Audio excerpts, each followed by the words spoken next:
Welcome to Flawless Shoe Reviews. In this video we'll compare two max stability shoes, the Hoka Gaviota 5 and the Asics Gel-Kayano 31. They provide stability in different ways, they're designed for different purposes. I'll break down each of their features and I'll touch on how they influence medical conditions so you have an idea of which shoe might work best for you at the end of the video. So if we look at the Gaviota 5, first of all, they've redesigned the upper so they've got loads of space in the toe box so your toes can splay, completely different than what we saw in the Gaviota 4 and most of the other Hoka shoes. It's true to size and length. It's got a nice lace lockdown with padding on the tongue that's gusseted, and it's got a nice amount of padding around the heel cup with a moderately flexible heel counter. Then in the Kayano 31 we have a slightly different toe box, a little bit narrower but still plenty of space in the toe box. It comes in a wide and an extra wide version for those of you with wider feet. It's a true to size and length. It's got a thinner tongue that's padded, has a slightly different design around the heel cup, so you can see it's got this really thick padding around the inner aspect of the heel cup, and then has an external pull-on tab similar to what we have in the Gaviota 5. It's a little bit stiffer in the heel counter to provide that extra element of stability. So stiff heel counter cradles your heel, helps to reduce pronation moments in the shoe. However, if it's really stiff on the back, it can put pressure on the back of your heel.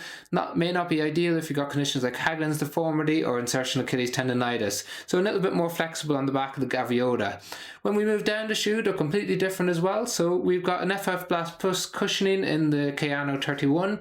That's really soft, really comfortable, feels like you're walking on a cloud. When you're running it, it's maybe not as responsive as another shoe like the GT 2000. However, if you're looking for comfort and softness with some support, then the Kayano 31 is a better option. It provides support in a unique way by having a 4D guidance system. So you can see this yellow tab that sits under the arch of your foot. That's a denser cushioning than what we get on the rest of the shoe.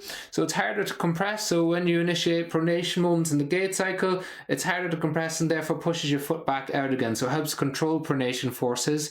It's coupled up with a broad base of support and some nice sole flare that keeps your foot centered in the shoe as you move throughout the gait cycle, and it's got big sidewalls on the outside and the inside of the shoe around the heel. These come up combined with the heel counter cradle your heel, again helping to control those pronation moments, keeping your foot centered in the shoe.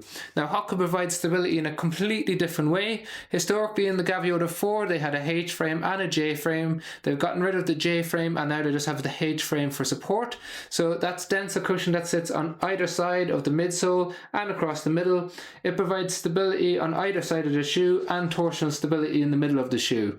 This denser foam is harder to compress and therefore it just tries to keep you centered in the shoe as you move, so you don't feel anything invasive pushing up into your foot or into your arch like you do in the Kayano.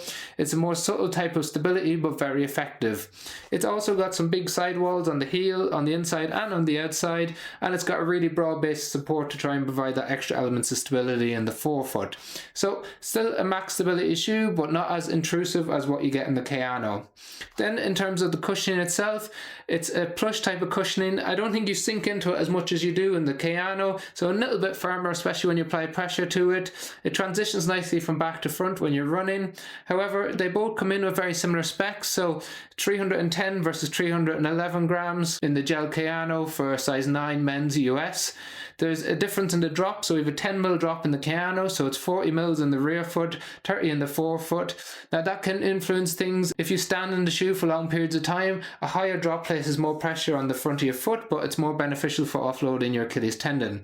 We've got a 6mm drop in the Gaviota 5 with 6mm in the rear foot, 30 in the forefoot, so a much lower drop helps give you more even distribution of pressure across your forefoot, and it's a shoe that we often recommend now for metatarsalgia or Morton's neuroma because of that extra space in the toe box and lots of padding underneath the base of your foot. So there are two different shoes.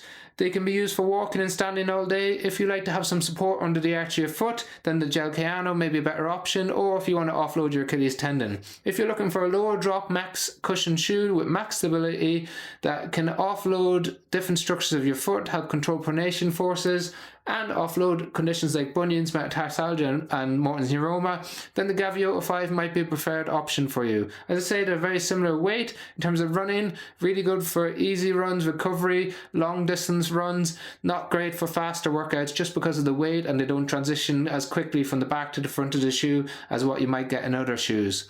If you're looking for an alternative in the Hoka range, the Arahi 7 is a mild to moderate stability shoe which has a much more responsive midsole in it. It turns over much quicker, so that's an excellent option. Similarly, in the Asics, you've got the GT2000 version 13, which again has a quicker turnover, a quicker, firmer, snappier midsole.